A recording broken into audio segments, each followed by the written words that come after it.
시작하도록 하겠습니다. 네, 만나서 반갑습니다. 이제 시대인재 리트라는 이름으로 저희 강의실에서 설명회를 진행하게 되었습니다. 보시는 것처럼 시대인재 리트가 새로운 문을 엽니다. 우리 숏컷 방법론이라고 해서 여러분들 설명회를 여러 번 진행을 하다 보면 어떻게 하는 게 가장 초시에 합격할 수 있는 방법인가, 혹은 다시 한번 도전을 하시는 분들에게 어떻게 하면 이번 연도에 합격을 할 수 있는 방법을 제안 드릴 수 있을까 라는 이름으로 저희가 준비를 조금 해봤습니다. 저는 지금 오셔서 2부에 이제 이원준 선생님이랑 김재영 강사님이 계속해서 강연을 맡아서 진행을 해주실 거기 때문에 최대한 빠르게 랩을 하고 내려가도록 하겠습니다. 끝나고 나서 저는 질의응답을 받을 거고요. 원준쌤이랑 재영쌤도 뭐 궁금하신 거 있으시면 바로바로 질문을 조금 해주시면 좋을 것 같습니다. 자, 보시죠. 리트라는 시험에 대해서 여러분들 모르는 분들은 없을 거라고 생각이 됩니다. 지금 아시는 것처럼 적성 시험입니다. 뭐 수학 능력 시험이라고 한다면 여러분들이 얼마나 공부를 많이 하고 그리고 잘 되어 있는지를 확인을 하셔야겠지만, 저희 시험의 가장 큰 특징은 적성 시험이라고 하는 데 있죠. 적성 시험이라고 하는 데 있기 때문에 많은 친구들이 이게 공부하면 오르는 거야? 라는 질문을 항상 좀 갖고 계십니다. 여기에 참가하신 분들도 아마 이런 질문들을 조금 하실 수 있을 것 같은데요. 핵심은 그렇습니다. 특정 전공에 대해서 세부 지식이 없어도 주어진 자료에 대해 제공된 정보와 종합적 사고력을 활용해서 문제를 풀어라 라고 되어 있습니다. 말은 되게 쉽죠. 근데 막상 이제 풀어보신 분들은 아시겠지만 안 풀리죠. 언어가 특히나 또 그렇고요. 1교시이기 때문에 여러분들 부담감도 클 거라고 생각이 됩니다. 추리는 같은 한국말인데 이게 한국말이 맞나 싶을 정도로 못 푸는 분들이 일반적입니다. 상대적으로 제가 상담을 1년에 거진 한 200~300명씩 하는데, 추리는 상대적으로 이과형 머리들이 논리적인 사고를 하시는 분들이 훨씬 문제를 잘 풉니다. 그래서 문과 친구들이 그러면 언어를 조금 더 잘 푸느냐? 상대적으로는 그렇습니다. 그래서 언어와 추리 둘 다 물론 중요합니다. 우리가 언어 추리 합쳐서 언추, 표점과 백분위를 산출하는 시험입니다. 그리고 논술에 대해서도 말씀을 드릴 부분은 아무래도 1단계에 반영이 안 되다 보니까 여러분들이 조금 논술의 중요성에 대해서 간과하시는 분들이 많겠지만, 2단계에서 나눠드렸던 자료에 아마 컬러로 A3로 들어간 거에 있을 텐데, 패스페일로 보는 학교, 미반영 학교, 서류에 반영하는 학교, 정량적으로 반영하는 학교가 다 다릅니다. 그래서 나중에 됐을 때 내가 논술 때문에 떨어졌나? 라고 상담 오시는 친구들도 조금 있습니다. 만약 내가 대학 우리 들어갈 때 논술을 한 번도 안 해봤는데요 라고 한다면, 실제로 제가 상담하는 친구들 중에 그런 친구들도 있습니다. 논술을 시험 보기 하루 전 혹은 일주일 전에 원고지 작성법 정도만 빠르게 공부하고 나서 작성하는 친구들도 봤습니다. 그렇게 했을 때 사례형 논술 2문제를 얼마나 잘 쓸지는 솔직히 저는 잘 모르겠습니다. 그래서 여러분들이 논술을 써봤다라고 하는 친구들은 조금 불안함은 좀 덜 하시겠지만, 아예 처음인데요 라고 하는 분들은 반드시 논술도 병행하셨으면 좋겠습니다. 넘어가겠습니다. 빠르게 리트 입시에 대해서 조금 말씀을 드리도록 하겠습니다. 로스쿨 아시는 것처럼 25개 있고요. 2,000명 뽑습니다. 플러스 알파를 결원 보충이라고 표현을 하겠습니다. 올해 결원 보충을 할지에 대해서는 마지막에 나오기 때문에 저희는 그냥 2,000명 뽑는구나 라고 말씀드리겠습니다. 가군, 나군 쓸 수 있고요. 나군이 1,100명 정도로 조금 더 많습니다. 그리고 일반 전형, 특별 전형, 일반 전형으로 1,850명 정도를 뽑습니다. 2,000명 중에서 나는 사회적, 경제적 대상자가 아니라고 한다면 그럼 나는 일반 전형으로만 쓸 수 있겠죠. 그래서 조금 더 타이트하게 들어가면 1,850등 안에 들어가야 되구나 라고 알고 계시면 되겠습니다. 자, 보시면 서울권에 해당하는 혹은 경기권까지 해서 일반 전형 기준으로 써놨지만 1,015명 뽑습니다. 그러면 2,000명 중에서 여기에 1,000명 안에 들어야 나는 서울 경기권에 해당하는 로스쿨에 들어갈 수 있겠네 라는 결론이 나올 거고요. 1,001등부터 딱 타이트하게 반으로 자르는 건 아닙니다. 근데 1001등부터는 나는 직어국이나 지사립 로스쿨을 써야겠구나 라고 인식해 주셨으면 좋겠습니다. 자, 지역인재 전형입니다. 우리 직윤이라고 보통 표현을 하는데 상대적으로 잘 안 보이실 것 같은데 강원대가 10%고요. 제주대가 5%입니다. 나머지는 15%로 동일합니다. 그래서 서울 경기권에서 학교를 나오지 않았던 직어국이나 지사립을 다니는 친구들 중에서는 그럼 나는 직윤으로도 쓸 수 있겠네. 따로 쓰는 게 아니라 직윤으로 선발될 수 있겠네 라고 알아두시면 되겠습니다.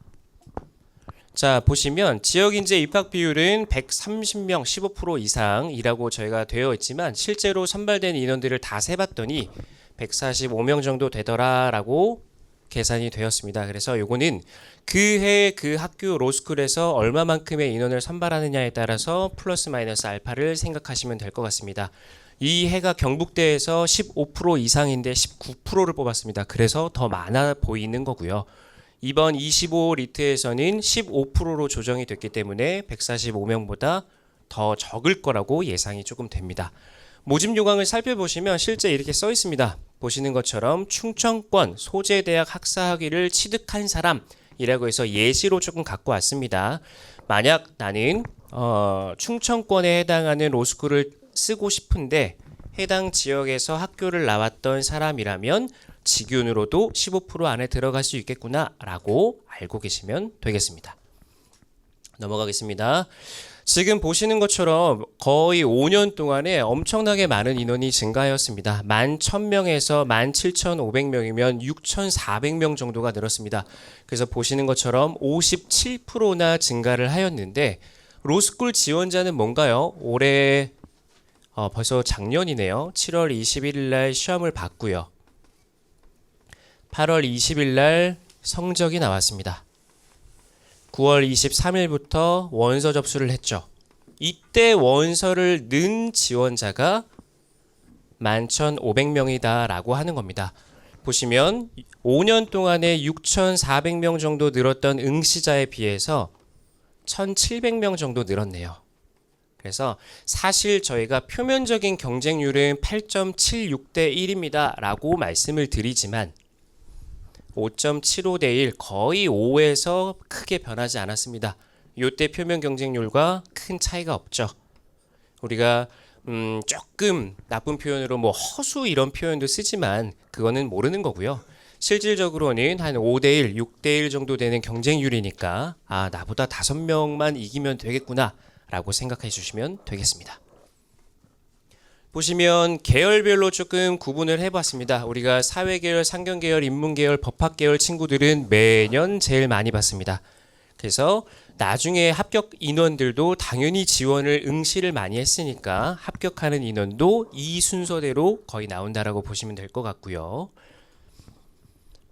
자, 나이에 따른 이제 구분입니다. 23세에서 25세면 여학생들 같으면 딱 졸업한 나이, 남학생들은 군대를 갔다 오죠. 그래서 25세 남학생 초시라고 생각해도 될 것 같습니다. 근데 저희가 초시에 합격하면 너무나 좋겠지만 뭐 제시하는 경우들도 있으니까 저 인원들 중에서는 무조건적으로 여학생, 남학생 이렇게 보기보다는 제시하는 경우들도 포함해서 23에서 28세 인원이 항상 제일 많았다라고 알아두시면 좋을 것 같습니다. 거의 2% 정도밖에 차이가 안 나기 때문에 23세에서 28세가 우리 시험의 대부분을 차지하고 있다. 30살 넘어가는 경우도 있습니다. 하지만 그렇게 많지는 않죠. 이 부분을 말씀을 드립니다. 우리 1단계와 2단계로 나눠서 선발하는 거는 다 알고 계실 거라고 생각이 됩니다. 제가 퍼센트를 어떻게 표기할지를 조금 고민을 많이 했다가 최저로 반영하는 비율, 최고로 많이 선발하는 비율을 각각 썼습니다. 해서 리트는 90%, 충북대가 90이죠. 서울대가 30입니다. 그래서 리트를 30에서 90% 저렇게 표기하면 리트 안 중요하네 하지만 서울대는 정작 30% 반영한다고 해놓고 거의 140 초반의 학생들이 합격을 하기 때문에 리트의 비중은 엄청나게 높습니다. 학점 반영을 거의 안 하는 것처럼 보이는 마찬가지로 충북대입니다. 1.8% 정도, 제가 1.8 쓸래다가 0으로 써놨습니다만 이 정도로 많은 퍼센트를 반영하고 있습니다. 연대가 가장 많은 학점 반영 비율을 하고 있고요. 거진 35% 넘는 비율을 반영하고 있습니다. 영어는 PF로 보는 학교도 많습니다. 근데 나중에 표로 보겠지만 인하대 같은 경우에는 990을 아직도 유지를 하기 때문에 내년도 되면 아마 변화되지 않을까 싶습니다. 그래서 공인영어도 물론 중요한 요소이고요. 서류라고 하는 요 부분이 제일 조금 애매하죠. 정성평가로 진행되는 서류를 그럼 어떻게 나는 알고 있어야 되는가? 1단계에서 1.5에서 5배수 정도 되는 인원을 합격을 준 다음에 서울대가 1.5배수고요. 지방으로 내려갈수록 5배수가 많습니다. 그리고 나서 2단계에 면접과 논술, 우리 언어, 추리, 논술 얘가 마지막 2단계에 들어가죠. 그래서 잘 쓰셔야 됩니다. 사실 논술은 나중에 여러분들이 변시 볼 때도 주관식 답안 쓸 때 굉장히 도움이 많이 됩니다. 그래서 준비를 안 하라고 말씀은 못 드릴 것 같아요. 면접도 인성 면접과 지성 면접을 나눠서 말씀을 드릴 수 있겠지만 인성 면접 보는 친구들은 변별력이 별로 없었던 것 같아요. 이렇게 말씀하시는 친구들도 있고 그렇지 않고 지성 면접 같은 경우에는 답변을 제대로 못했습니다. 라고 말씀하시는 분들도 있어서 이 부분도 나중에는 중요한 포인트가 된다라고 말씀을 드립니다.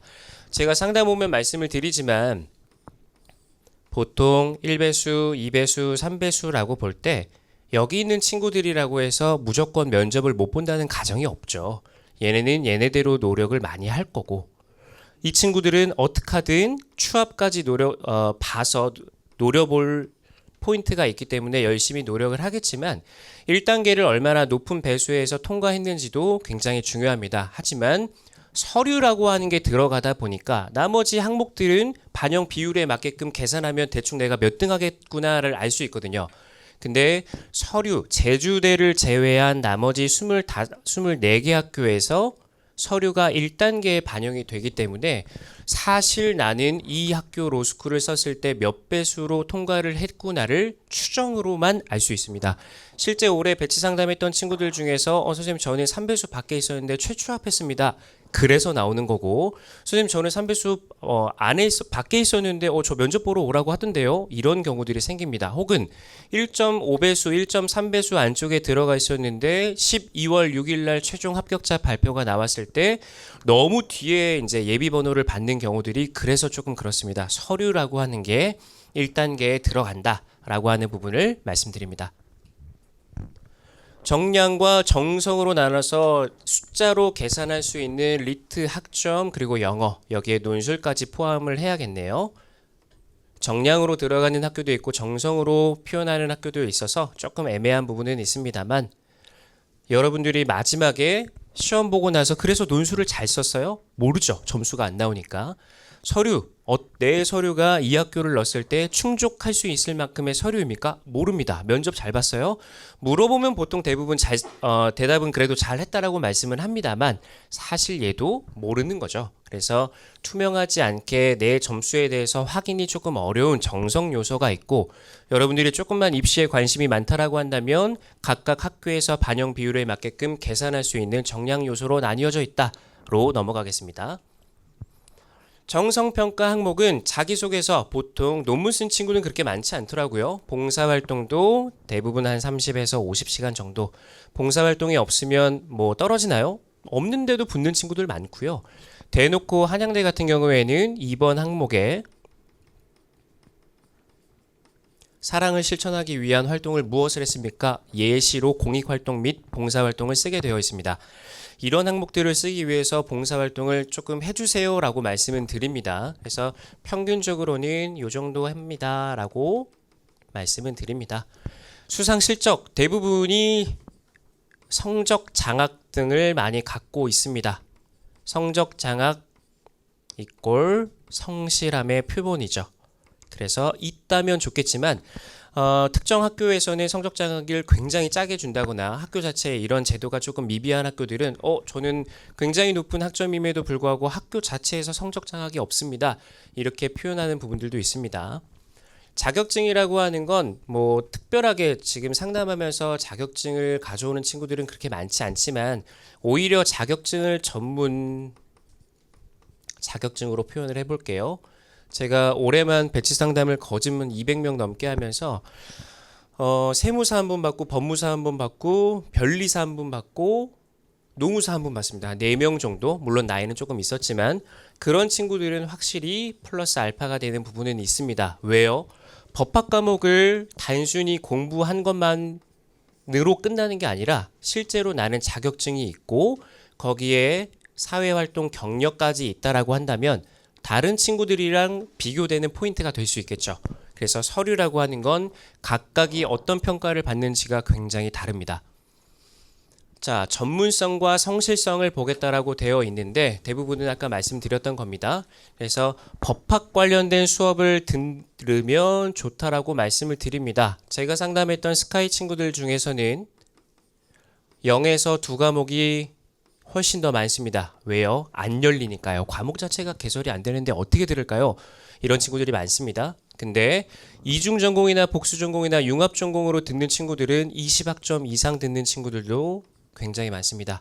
만약 비슷한 리트 성적과 학점과 영어 종합 점수가 비슷하다면 플러스 알파로 나는 이만큼 뛰어나는 사람입니다를 보여줘야 되는데 그 중에서 법학 전문 대학원을 가기 위해서 나는 이러이러한 수업들을 들었어요 라고 한다면 로스쿨 교수들도 좋아하겠죠. 가르칠 게 별로 없으니까.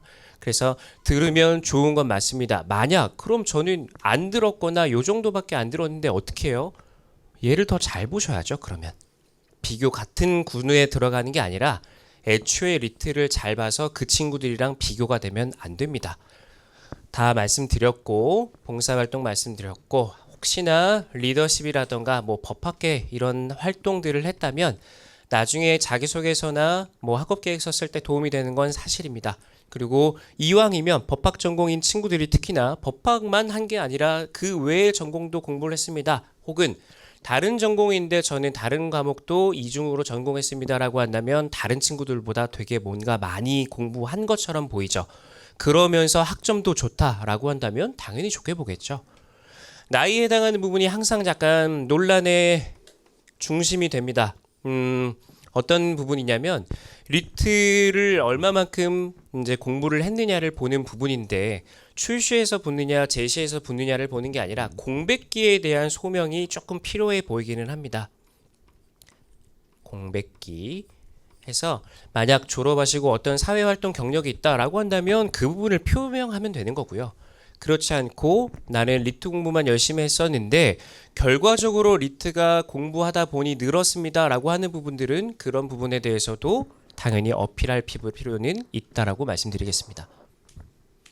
다음은 서류 비중이 높은 학교입니다. 지금 색깔로 보셨을 때 주황색은 서류 비중이 올라간 학교, 아주대는 지금 녹색은 내려간 학교, 가장 많이 보는 거는 서울대 뭐 유명하고요. 동아대도 실질 반영 비율입니다. 은근 높습니다. 그래서 동아대 붙었던 친구들이 리트 점수는 한 120 정도 되는 친구들 중에서 전문 자격증이 있다거나 혹은 고시 경험이 있다던가 1차 합격 여부도 쓰게끔 되어 있습니다. 이렇게 본인 학교가 있는 반면에 충북대 아까 잘 기억해 보시면 리트가 거의 90%, 학점이 1.8% 정도라서 만약 저는 학점이 조금 나쁜데 로스쿨을 진학하고 싶습니다 라고 하는 친구들은 충북대를 쓰는 게 가장 좋습니다. 혹시나 말씀드리지만 더했을 때 100이 안 되는 건 충북대가 리트가 89.1%라 그렇습니다. 자, 넘어가겠습니다. 정량평가 쉽게 말씀드려서 고고익선입니다. 높으면 높을수록 좋죠. 자, 항목들 하나씩 보겠습니다. 올해 리트 같은 경우에는 작년과 많이 느낌이 달랐습니다. 지금 보시면 상에 해당하는 문제들은 추리가 특히나 4문제가 줄었죠. 그래서 추리가 쉽다라고 여겨지는 시험이었습니다. 물론 언어도 평균이 많이 올랐습니다. 제가 이 표를 보여드렸던 이유는 나는 중하에 해당하는 문제들만 다 맞아도 대박이 나는 겁니다. 이 표현을 꼭 드리고 싶었습니다. 근데 뭐가 하고 뭐가 중이고 뭐가 상인데요를 모른다는 게 함정이죠. 70문제 중에서 59개를 맞았습니다. 죄송합니다. 다시 쓸게요. 59개를 맞았다 라고 한다면 140점이 넘게 나오겠네요. 그러면 서울대까지도 가군에 노려볼 수 있을 것 같습니다. 자, 보시면 과목별 평균이 많이 올랐습니다. 지금 1.78 언어, 추리 2.88 해서 확실히 2사 리트 끝나고 나서는 시험이 많이 어려웠습니다 라고 얘기하는 친구들이 많았고요. 올해 같은 경우에는 대부분 평이했다 혹은 쉬웠다라고 표현하는 친구들이 많았습니다. 그래서 올해 지금 더했을 때는 42개 정도가 평균이다 라고 보시면 되겠습니다. 넘어가겠습니다. 그래서 시험에 어떤 결과값이 나왔나요? 시험이 쉽게 되면, 시험이 쉬우면 평균값이 올라갑니다. 그렇게 되면 표준 점수가 계산식에 의해서 하락하는 결과값이 나오게 됩니다. 그래서 최고점 자체가 보시면 2, 5학년도, 2, 4학년도인데 80.9에 해당하는 언어가 73.5로 다운됐고요. 97.5에 해당하는 추리 점수가 91.5로 다운이 됐습니다. 그래서 표준 점수 자체가 최고점이 하락하는 결과값을 갖게 되고요. 지금 잘 보실지 모르겠어요. 노란색이 평균입니다. 그래서 15개, 22개였던 평균이 17개, 25개까지 올라갔다라고 하는 정보를 말씀을 드리겠습니다. 보시면 언어는 평균이 45점으로 세팅되어 있는 시험입니다. 그래서 45점 근처가 하얀색이 25, 색깔이 조금 안 보일 수 있는데 이사가 약간의 회색빛이 돕니다. 그래서 평균 주변에 점수들이 많이 몰려 있습니다. 여기 주변이 제일 많은데 지금 표시해 놓은 빨간색으로 표시한 게 2호 대비 학년도의 누적 빈도수로 다음 화면에서 보여드릴게요. 이미 2,000명까지가 로스쿨 합격 정원이라고 본다면 얘보다는 다음 화면이 좀 더 보기 편할 것 같아요. 2,359명의 누적 빈도입니다. 그래서 벌써 2,000을 넘어버렸죠. 정도 나오려면 22개 이상을 맞으셨어야 합니다. 아까 지금 22개라고 하면 정확하게는 100분위가 89로 나갈 겁니다. 상위 11%에 해당하는 성적입니다. 22개라고 한다면 우리 아까 언어 잠깐 앞으로 볼까요? 17개가 평균이라면서요. 그러면 5개 더 맞으면 되겠네요. 그래서 평균보다 5개를 더 맞으면 나 상위 10%네 라고 말씀을 드릴 수 있을 것 같습니다. 추리는 평균이 60점으로 세팅된 시험이죠. 그래서 60점 근처가 가장 많은 인원들이 포진해 있습니다. 근데 그러기 전에 이미 여기만 해도 2,430명이죠. 그래서 추리 고득점은 굉장히 중요합니다. 누적으로 한번 보겠습니다. 저는 올해 32개라고 말씀을 지금 드리고 있습니다. 이미 갑자기 2,500명 정도가 늘었죠. 그래봐야 한두 문제 차이입니다. 이렇게 보면 4개지만. 그래서 여러분들이 언어나 추리나 한두 문제 차이 때문에 점수의 누적 빈도수의 차이가 엄청나게 많이 나기 때문에 한 문제라도 더 맞는 게 중요해지는 시험이 저희 시험이라고 말씀을 드리고 싶습니다. 보시면 제가 배치 상담하면서 정리했던 자료입니다. 사실 이 점수는 공개하는 게 굉장히 리스크하긴 합니다. 이 점수가 아닌데도 붙는 친구들이 있고요. 혹은 이 점수가 높았는데도 떨어지는 친구들도 있습니다. 실제로 뭐 대표적인 예로 이날을 제가 125로 써놨지만 사실 저희 120 안 되는 친구 중에 제 제자는 올해 최초합을 했습니다. 이게 이제 서류의 힘이라고 하는 건데 이날대 같은 경우에도 그 전에 우리 회색 음영 표시되어 있는 것 좀 잘 보이실지 모르겠는데 언어 추리 중에서도 추리의 가중치 있는 학교들입니다. 그래서 서울대, 고대 우리 탑권으로 얘기하는 가군의 서울대, 나군의 고대를 쓰기 위해서는 추리 가중치가 있는 추리 과목을 무조건 잘 보셔야 될 것 같고요. 그 중에서 건부, 인충제해서 확인은 해보셨으면 좋겠고요. 그 외에 기본 점수 없는 학교들을 조금 더 진하게 표시를 했는데 요거까지는 조금 보시기가 어려울 것 같아요. 그래서 가군, 나군을 우리가 나중에 지원을 한다라고 봤을 때 140 정도 넘어가는 친구들이 가군에 이제 서울대를 쓰게 됩니다. 그러면 나군에 고연, 성, 한양대, 이대까지 해서 보통 우리가 말하는 대형 로스쿨들을 이 순서로 가장 많이 씁니다. 그리고 나면 서울대를 못 썼던 서울대 139명에 11명, 총 150명 안에 들어가지 못했던 학생들은 중, 경, 외, 시, 건, 서강대까지 해서 고르셔야 됩니다. 그럼 가군에 생각보다 쓸 학교가 없는데요. 여기 안 쓰면 남는 학교들이 이런 학교가 남으니까요.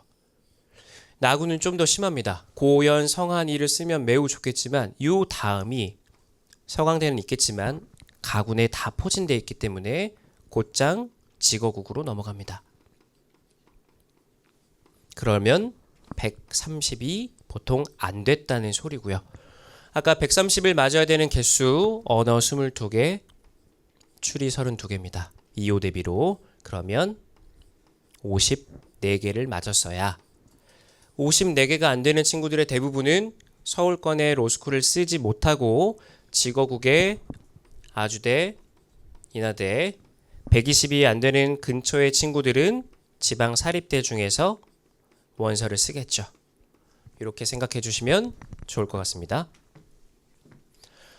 지금 원광대 115라고 하는 점수는 잠깐 기억을 조금 해주세요. 이따 한 번 더 말씀을 드리겠습니다. 자, 보시면 리트 비중이 가장 높은 학교, 아까 말씀드렸던, 제가 소수점은 틀렸네요. 충북대는 89.3%를 반영합니다. 서울대는 30%를 반영하고요.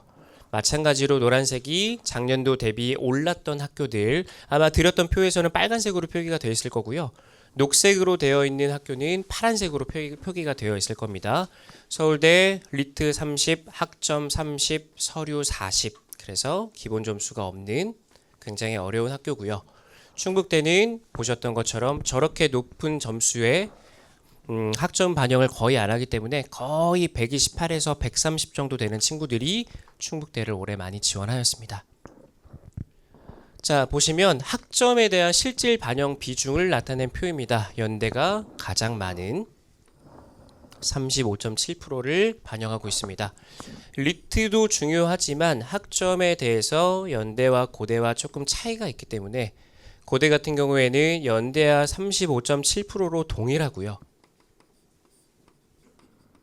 1대1입니다. 서울대와 마찬가지로 고대 같은 경우에는 거의 2대1 비중으로 보기 때문에 리트는 잘 봤는데 학점이 그렇게 좋진 않습니다. 물론 중요합니다. 근데 상대적으로 고대를 쓰는 친구들은 연세에 비해서 학점이 살짝, 그럼에도 불구하고 95 이상을 저희는 추천을 드리고 있습니다. 만약 선생님 저 학점이 안 좋은데 어떻게 해요? 라고 하면 이런 학교들 위주로 조금 알아보셔야 될 것 같습니다.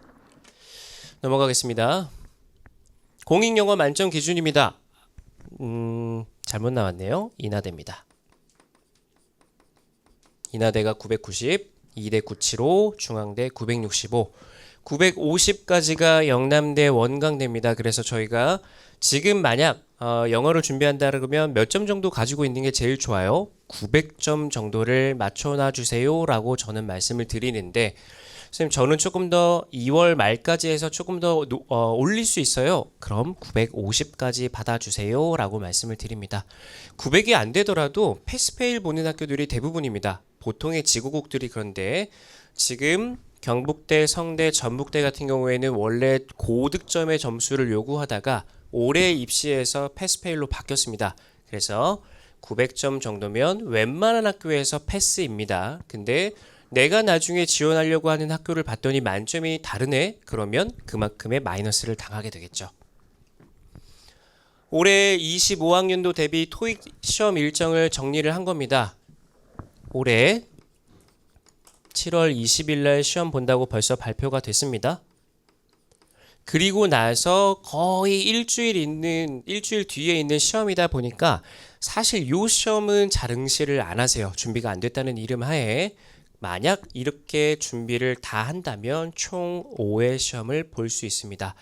9월 14일에 본 시험은 9월 23일쯤에 성적이 나오기 때문에 저희 원서 접수 기간에 낍니다. 9월 22일부터 27일까지가 원서 접수니까 얘까지는 유효하다라고 말씀을 드릴 수 있겠습니다. 자, 그러면 올해 2호 대비 로스쿨은 아직 지금 추합 발표가 덜 났기 때문에 말씀드리기가 어렵고 24학년도 이미 정리가 끝난 로스쿨 합격자에 대해서 잠깐 보는 시간을 갖겠습니다. 원래는 이제 슬라이드 쇼로 뭐 서영고, 서성안이에서 점수들을 다 같이 보여줬었는데 지금 나와 있는 점수는 평균입니다. 그래서 스카이가 거의 140 정도, 서성안이가 130 정도. 물론 조금 디테일하게 가면 성은 이쪽으로 붙어야 맞습니다. 인서울에 해당하는 학교 아까 나머지 학교들을 조금 봤었고요. 지거국에 해당하는 학교, 지사립에 있는 학교. 작년 같은 경우에는 리트가 어려웠죠. 시험이 많이 어려웠기 때문에 표준 점수 자체가 고득점자들이야 점수를 잘 받았겠지만 그 아닌 친구들 같은 경우에는 점수가 굉장히 하락했었죠. 근데 2호 대비는 제가 올해 200명 상담하면서 느낀 거지만 130 이상이 너무 많았습니다. 130 이상이 굉장히 많았고요. 그래서 가군의 인서울에 해당하는 중, 경, 외, 시 점수가 비약적으로 또 올라가는 결과값이 나올 것 같고요. 실제 예로 양은 안 쓰겠습니다. 한양대가 최초합이 됐는데 왜 시립대가 지금 예비를 받았던 친구들이 한 두세 명 있었거든요. 그래서 약간 역전되는 현상도 조금 보이고 있습니다. 어떻게 보면 나군의 고연, 성 그다음 이제 일반적으로 한양대를 쓰기 때문에 살짝 점수가 혜택을 보는 부분도 저는 어느 정도 있다라고 말씀을 드리고 싶습니다. 그래서 그러면 내가 준비하는 이육 리트 때는 어떻게 판세가 바뀔까요? 일단 점수는 나와봐야 알겠지만 입시는 워낙에 점수대가 왔다 갔다 하는 부분이 크기 때문에 내가 서울권에서만 로스쿨을 다니고 싶습니다 라고 한다면 무조건 130 이상은 나와야 된다라고 말씀을 드리고 싶습니다. 보겠습니다. 제가 아까 115에 해당하는 원광대 점수를 말씀을 드렸던 건 원광대 일반 전형에서 109점으로 합격한 학생이 있습니다. 최저 점수로. 그에 해당하는 개수가 44개였고요. 그리고 47개가 한 문제가 2점이니까 정확하게는 2.1에서 2.2점입니다. 세 문제면 6점 차이가 나겠죠. 그래서 109점부터 115점에 해당하는 성적을 개수로 표기를 한 겁니다. 이 정도 나와야 원광대를 쓸 수 있겠네요. 여러분들에게 말씀드리고 싶은 건 그렇습니다. 제가 상담을 해보면 저는 원광대를 가기 위해서 로스쿨을 준비하는 학생은 그렇게 많진 않죠, 솔직히. 그래서 여러분들이 가고자 하는 로스쿨이 어디냐에 따라서는 절대적으로 중요한 건 리트입니다.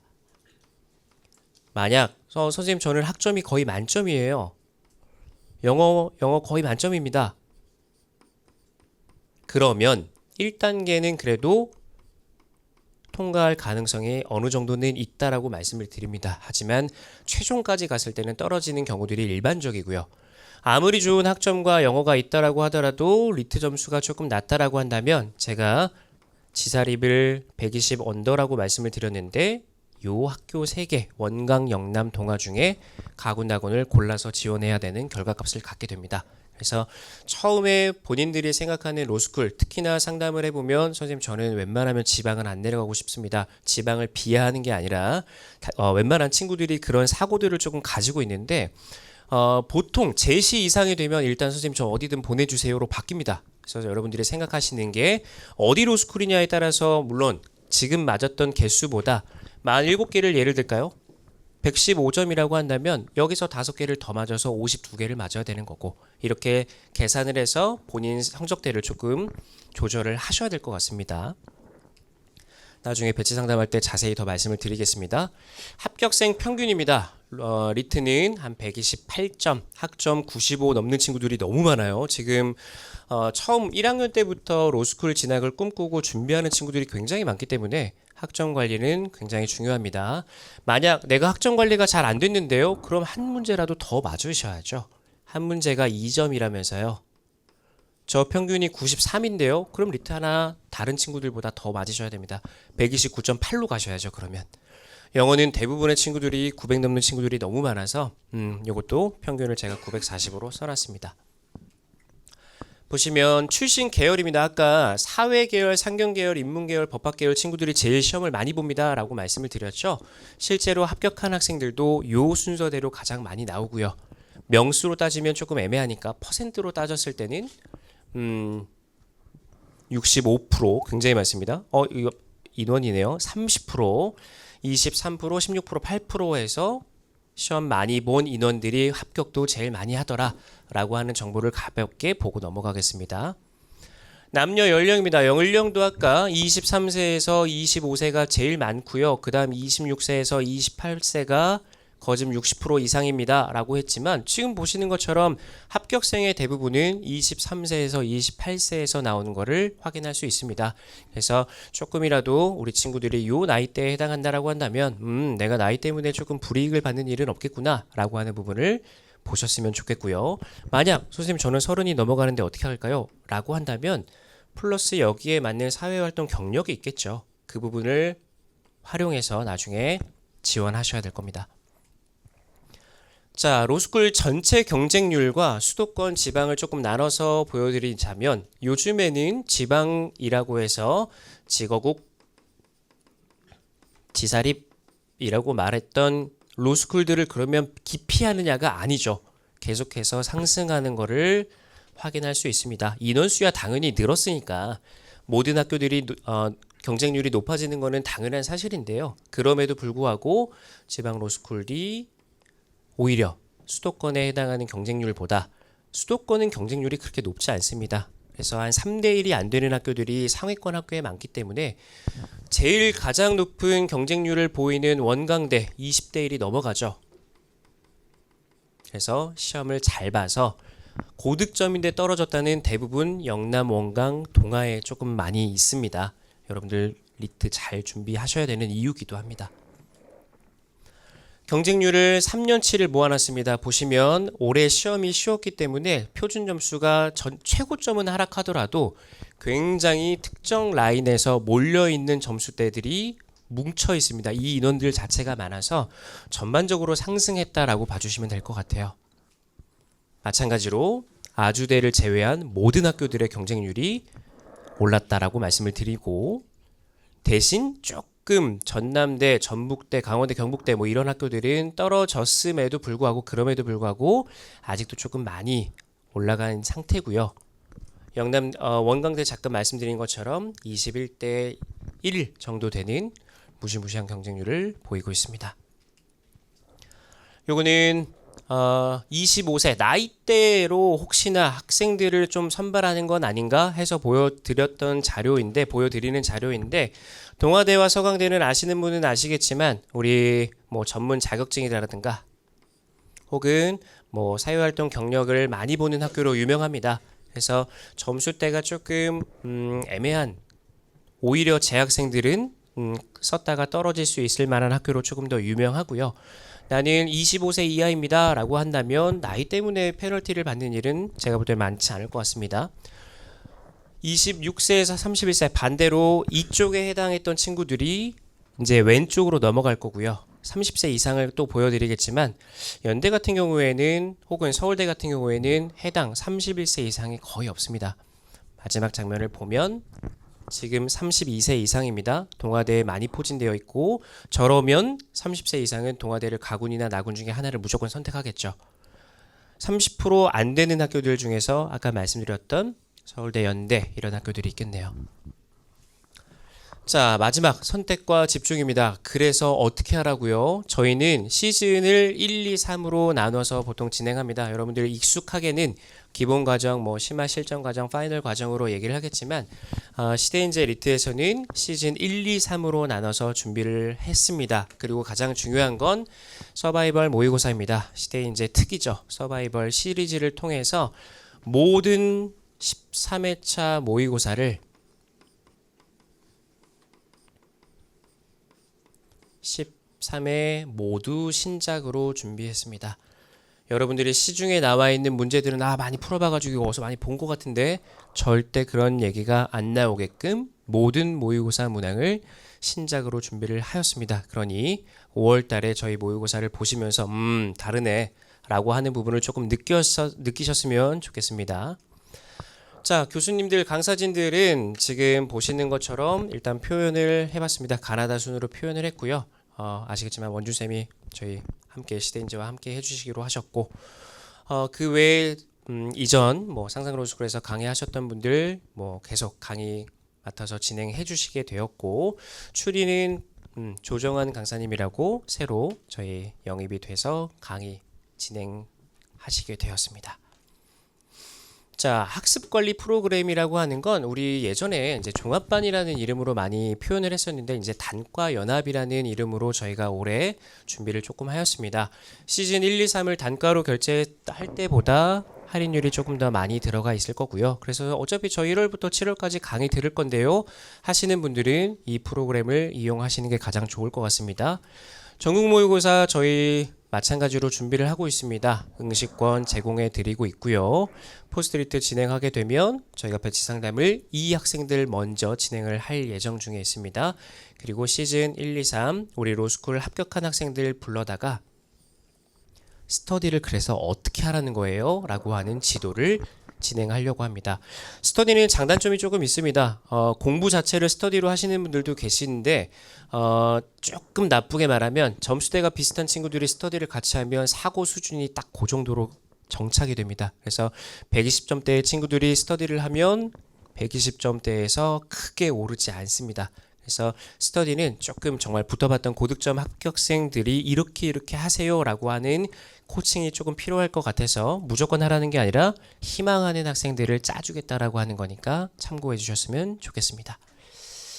자, 저희가 시대인재 컨텐츠라고 해서 시대인재를 이미 경험해 보셨던 분들은 알겠지만 아마 요 질문도 지금 전화가 굉장히 많이 들어옵니다. 브릿지라고 하는 건 미니 테스트고요.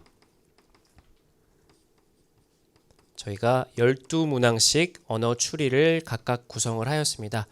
수업 중에 해당하는 문제들을 같이 풀고 해설하는 시간을 갖기 때문에 선택이 아니라 브릿지 미니 테스트는 필수적으로 여러분들이 수강을 해주셔야 되는 부분이고 결제를 해주셔야 되는 부분이고, 익스텐션은 기출입니다. 기출, 엄선된 기출문항 절반에 개와 유사한 클론 문제들을 절반을 구성해서 한 세트 언어 30, 추리 40문제로 익스텐션 시험을 저희가 책으로 나갈 예정입니다. 준비를 하였습니다. 엣지라고 하는 시대인재 컨텐츠를 아는 친구들은 아실 것 같은데, 노하우를 집약한 추리 논증에 해당해서 제공될 예정이고요. 이것도 오타 아니냐? 리트가 맞습니다. 그래서 예전 1회에서 10회차 조금 오래된 모의고사 문제들을 저희가 엄선해서 4회차 분량으로 시험지로 여러분들에게 제공해 드릴 예정입니다. 13회차 올 신작으로 제공됩니다 라고 말씀을 드렸고, 엣지 말씀드렸고, 온톨로지 과학기술 파트 어려워하는 친구들 있죠? 를 위해서 마지막 시험 보기 전에 책으로 저희들이 학습서를 또한 제공해 드릴 예정입니다. 네, 일단 여기까지가 제가 준비한 시간입니다. 생각보다 말을 조금 빨리 했는데도 거진 이제 벌써 2시 한 50분 정도 됐네요. 여기까지 제가 말씀을 드렸고, 지금 수강료 관련돼서도 오늘 원래 보여드리면서 말씀을 드려야 되는데, 설명에 참여하셨던 분들에게는 약간의 혜택이 들어가야 되기 때문에 미리 제가 말씀을 드리자면, 단과연합반 같은 경우에는 단과연합반 같은 경우에는 언어를 1월부터 7월까지 다 듣는 게 있을 거고, 추리도 1월부터 다 듣는 게 있겠죠. 이런 단과연합반 상품을 수강하시는 분들에게는 30만원 상당의 장학 지원을 해드릴 예정이고요. 혹은 저는 언어랑 추리 2과목 다 들을 건데요, 혹은 언어랑 추리랑 논술까지 다 들을 건데요 라고 하는 친구들에게는 50만원 정도의 수강료를 장학 혜택으로 제공해 드릴 예정입니다. 그리고 저는 그냥 단강자로 한 강자만 듣고 싶습니다 인 친구들은 각각 15%의 할인율을 제공해 드릴 예정이니까 여러분들이 혹시나 저 오늘 온 김에 좀 빨리 결정하고 공부를 좀 빨리 해야 될 것 같아요 라고 하시는 분들은 오늘 가급적이면 4층에 내려가서 이따 보시면 알겠지만 저희가 수납받는 공간이 굉장히 좁기 때문에 밀립니다. 그래서 생각 있으신 분들은 빨리빨리 등록을 해주셨으면 좋겠습니다. 개강일은 저희가 박수민 변호사님이 1월 4일 날 토요일입니다. 당장 내일 모레부터 수업을 진행을 하시기 때문에 박수민 변호사님만 1월 4일 날 개강하시고요. 나머지 모든 선생님들은 1월 6일 날 언어부터 순차적으로 개강을 합니다. 마찬가지로 홈페이지에서 확인하시면 되겠습니다. 일단 여러분들에게 드릴 수 있는 혜택에 대해서까지 제가 말씀을 드렸으니까 우리 원준쌤이랑 재영쌤 강의가 끝나고 나서 혹시나 저희가 상담을 너무 많이 오셔가지고 1대1로 진행은 어려울 것 같고요. 여기 다시 올라와서 여러분들이 혹시나 질의하실 게 있으면 질의를 여기서 받겠습니다. 그래서 따로 내려오시지 마시고 그럼에도 불구하고 더 설명해 주세요는 저희가 따로 시간을 받아서 진행을 좀 하도록 하겠습니다. 상담을. 저는 이따 3부 끝나고 나서 다시 올라올 거니까 그 전에 너무 시간이 오래 걸린다라고 하시는 분들은 내려가셔서 결제를 해주셔도 되고 아니 나는 질문할 게 좀 더 필요한데 라고 하시는 분들은 조금만 기다려 주시면 좋겠습니다.